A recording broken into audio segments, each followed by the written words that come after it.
Hello and welcome to yet another tutorial stroke walkthrough for PBR Painter for Blender.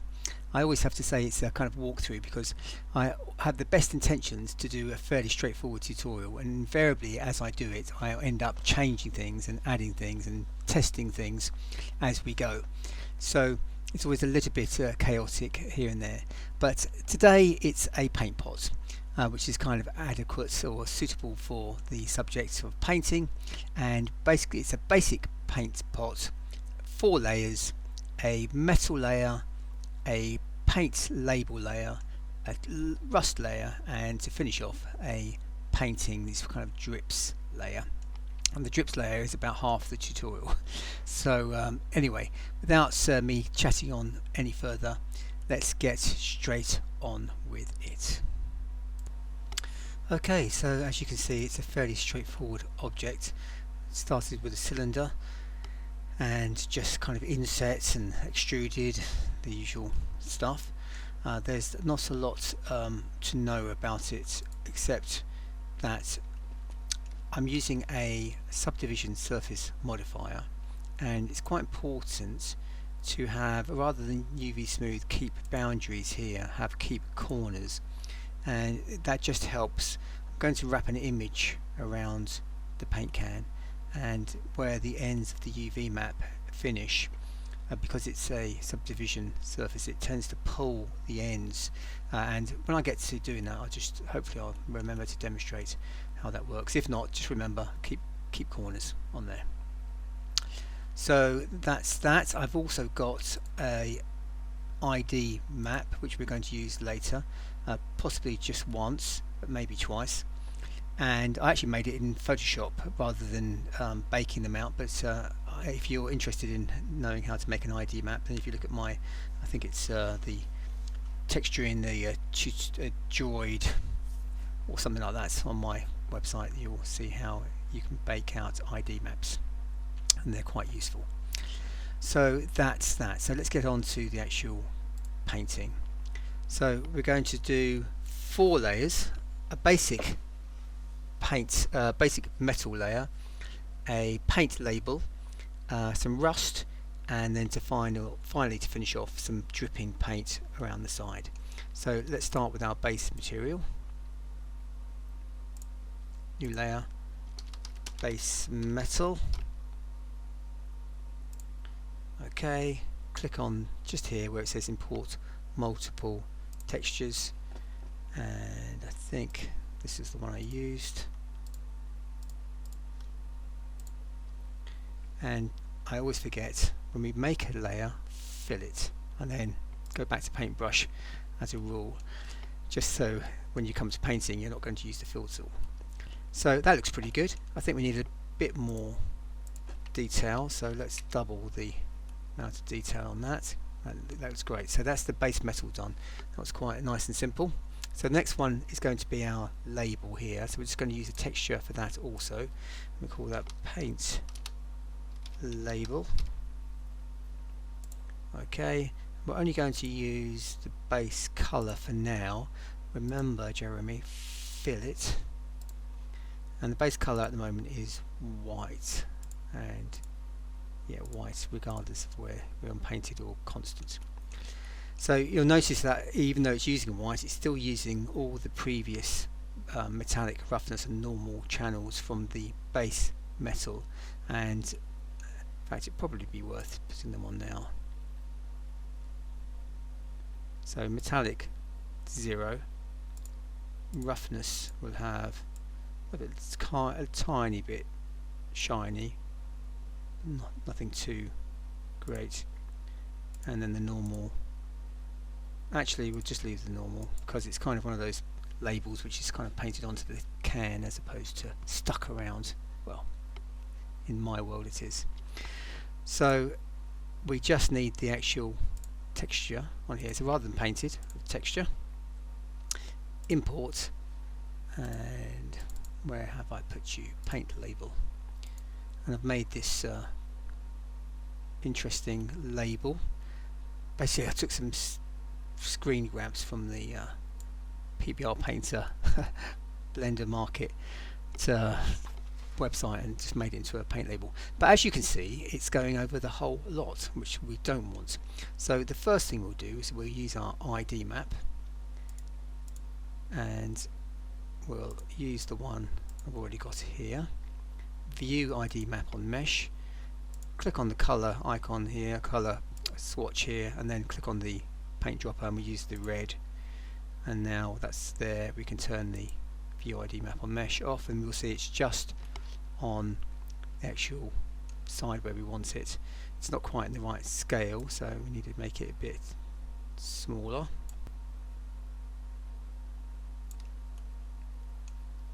There you go, and there's our paint label. So layer 2 ticked and done.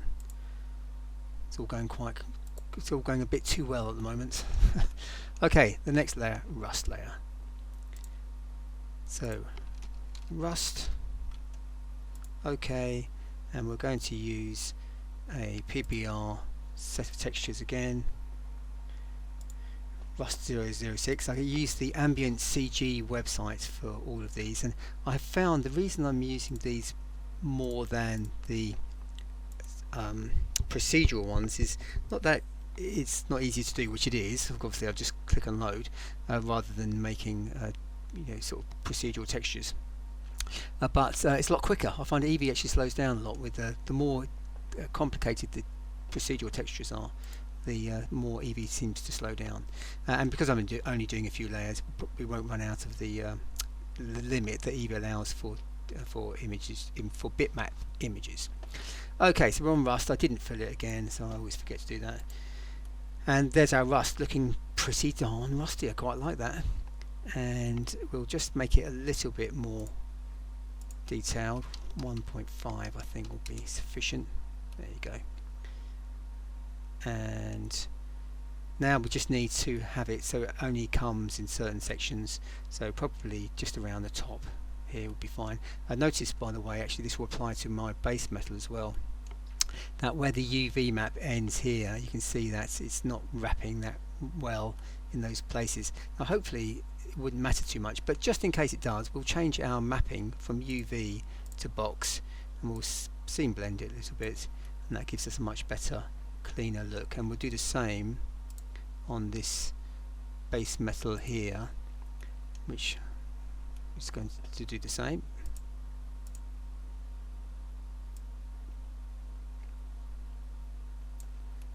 And that looks pretty good.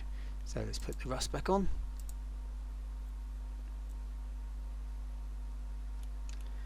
And let's make a mask. Add new mask. We will make a where are we? Geometric mask. Go OK. Now this needs to be done in cycles. So we'll click to cycles, click to the actual cycles renderer, and preview mask stack on mesh. You could actually preview it here, but I find that once it's baked it stays on here, and I quite like to see it on there.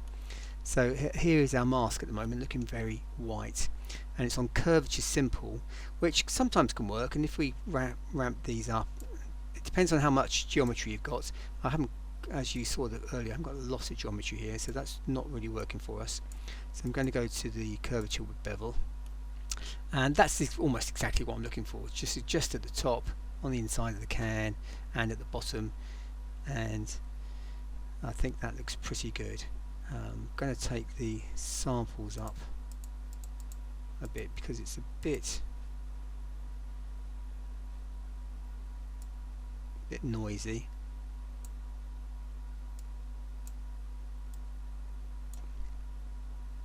I think that's about as good as I'm going to get. Maybe make the radius a little bit bigger, 0.07. Let's make it even bigger than that. 0.1. Let's try that. Yeah, there you go. So I've got quite a lot of space here I'm going to cover. And I find that once it's actually baked down, that you can tighten up using the black and white sliders here on the color ramp, but B, once you converted it, it's never quite as bright, I find, but that might just be my imagination. So now I just need to bake that geometric mask down, and we'll click on the merge visible masks. We'll make it a 4K mask, I'm going to call this Geo 1 Bake. OK. And there's our mask baked down. Actually looks quite nice. Better than I thought it would. You can see it's whiter in some parts than it is in others, but hopefully with a bit of tweaking we can bring up the whites anyway, like so. So we've got quite a nice bright area around here. Obviously it's very uniform, so we need to break it up with some procedural noise. So let's add some procedural noise. What would we do without procedural noise, eh? Where would we be?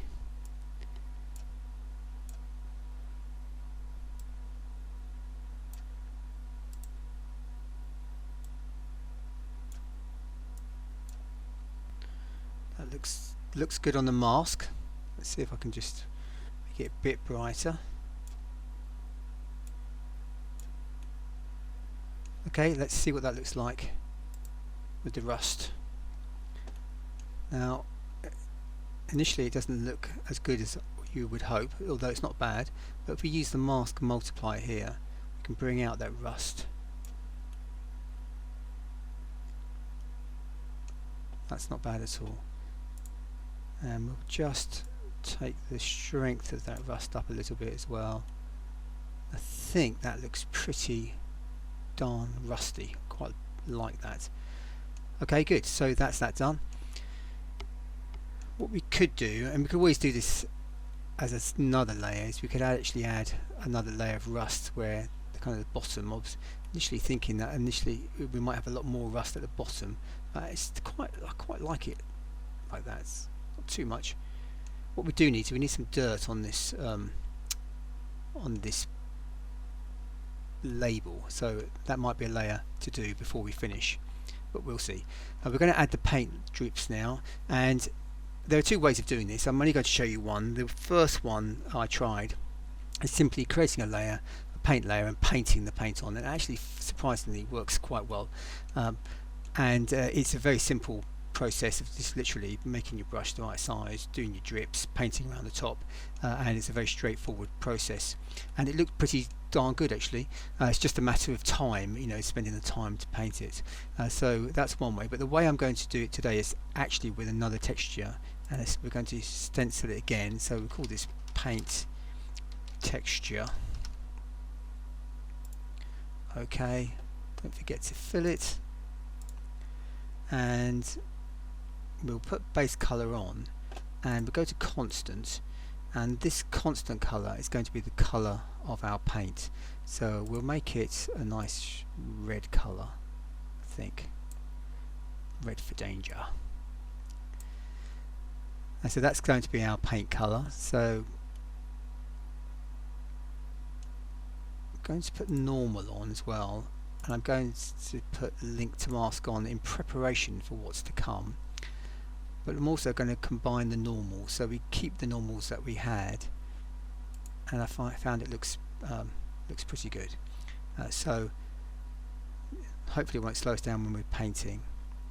If it does, I'll turn it off and turn it on at the end. So let's paint our mask. In fact, before I do that, I happen to know, I've done this already, that having the whites here is way too much. I'm just going to bring that down, and it's a bit distracting to paint, so I'll show you that to you when I do it, so you can see how rubbish it looks when I leave it on. So now let's do some painting.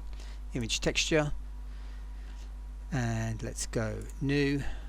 Let's call this paint texture drips. Now it needs to be a 32-bit float, because if you don't do that, you don't actually need to do that, but if you don't, the actual drips themselves, the quality of them are very pixelated. So the only thing I found actually with bump maps in general is to work with 32 bits as opposed to normal 8-bit channels. It does mean that your textures are a lot higher, but of course once you've baked it all down, it's irrelevant and it turns into a normal map. But the normal map, if you don't use the 32-bit for the bump map, and then you do the normal map, that even that looks rubbish.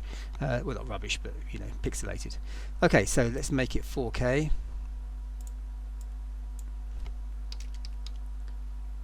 Okay, and let's paint our mask.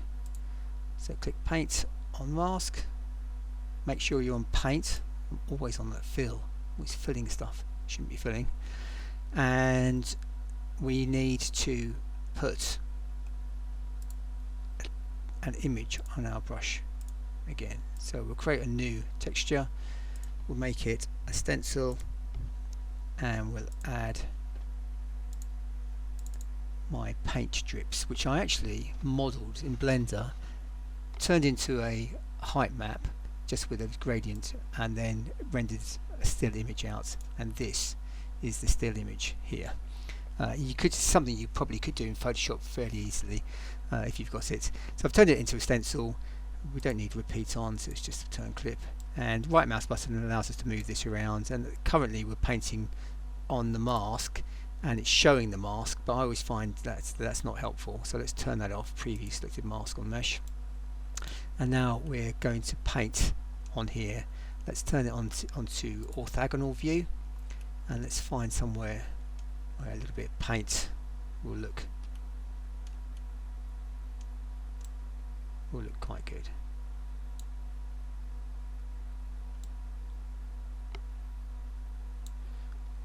Okay, so I think I'm ready to go. Base color, just let me check what color I'm painting with. Painting with white, which is okay. Turn it back to constant. So as I paint, you should see red now.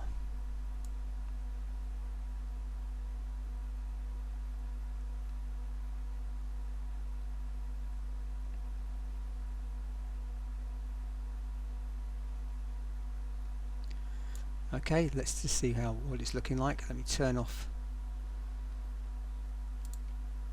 brush texture for a moment, and there is our paint looking very watery. So what do we need to do? We need to put metallic on and roughness,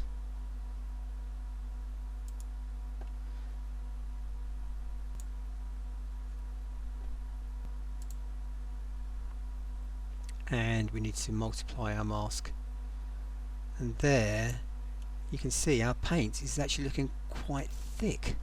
It's looking like paint. It's not quite right here. It's not fucking. That one's not too bad, but the thicker it gets, the kind of more flattened out it gets towards the end. But if we go to our normal one, we could probably bring that down a tiny bit more. Now if I turn it right up, you'll see what it looks like. It looks very bulbous, like goo, which I guess if you're doing tar or something like that, that could work quite well. In fact, let's just give me an idea.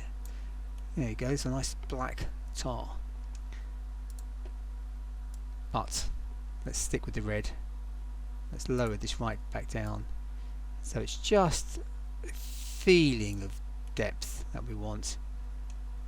Maybe even less than that.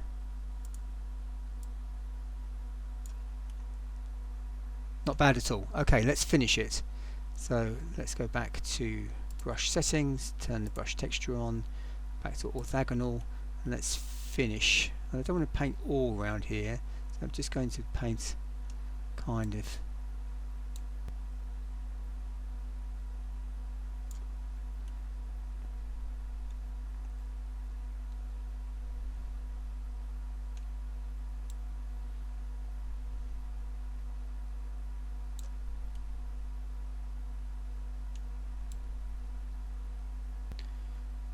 okay, that looks pretty good. So if I turn the brush texture off now, and what we'll do is actually we'll just continue to paint a little bit with just the standard colour, but the colour itself needs to not be white. It needs to be, where are we? It needs to be this colour of grey. Okay, I think maybe when I was painting on here I didn't paint as fully as I could, so I've got some discrepancies in the actual colour of my mask, so it's creating this slightly raised look. So I've got it as close as I feel comfortable I can, and it's kind of doing an okay job. So I just wanted to kind of finish those little bits off there, and then just to add that paint in the tops here. So now it's just a matter of kind of painting as you feel the paint would go, you know, in the various kind of crevices and cracks, and really won't matter if you miss a little bit. I'm talking to myself now.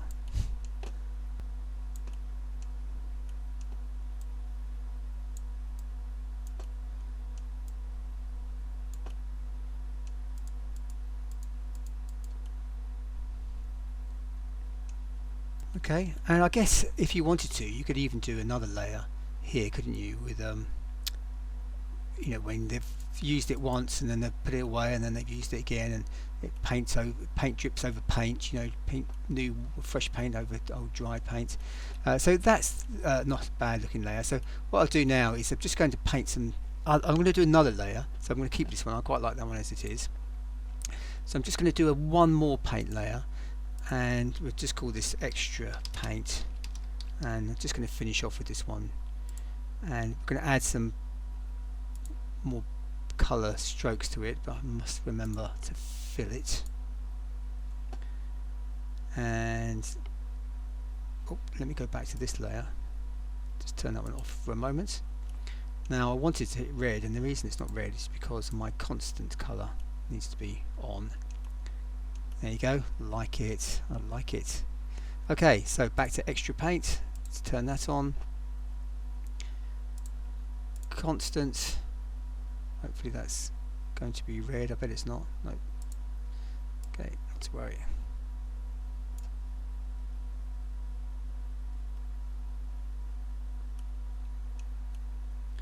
And metallic roughness, I'm going to leave normal for this one because I just want some actual paint strokes as opposed to dripping paint. I actually just want actual paint, like as if a paintbrush has been on it. So image texture again, new texture, and we'll turn that off now. I don't need that one on, and we call this brush texture.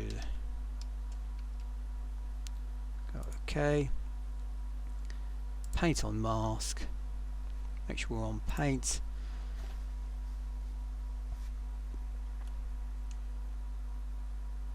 Turn off preview selected mask on mesh. I've just done paint mask, and I can tell already that this mask is the wrong colour. I've obviously filled it. Go back to paint. I don't know how I managed to get it black, white, sorry, but it needs to be black, like that. so that we can see through it to our original layer. Okay, so let's turn that back to constant. Paint on mask, brush settings. We could actually use the texture for the brush. We'll try it. You can see there it is as a stencil, and it's just a simple brush stroke that was made in Photoshop. And the idea is we're just going to paint this on in some various places. Let's take the, where are we, mask multiplier up a little bit. Yeah, we'll leave it like you could actually have it, rather than have it on stencil, we could have it on just view plane, in which case you don't actually see it, but if I paint now, you'll see it. I can just paint with it. The only trouble with that is it paints the same way all the time, so it's either way, either I move the model or I go to stencil and move the stencil, and I don't know of any way to rotate it on view plane, but if someone does know a way, then do let me know. The good thing about this way is, of course, you can actually paint with it. So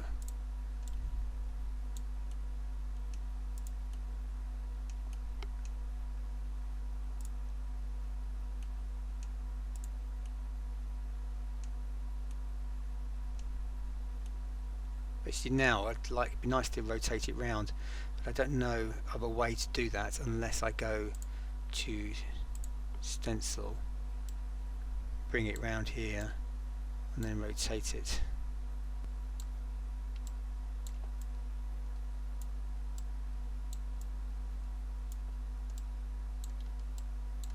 Okay, and I think that will do. I think I've done quite enough. If I do any more, I'm probably going to ruin it. But there we go, 30 minutes exactly. Well, exactly as I'm looking at it on my clock. Hopefully I would have sped through a few of these places. But there we go. So there we have a paint tin, all done with PBR Painter for Blender.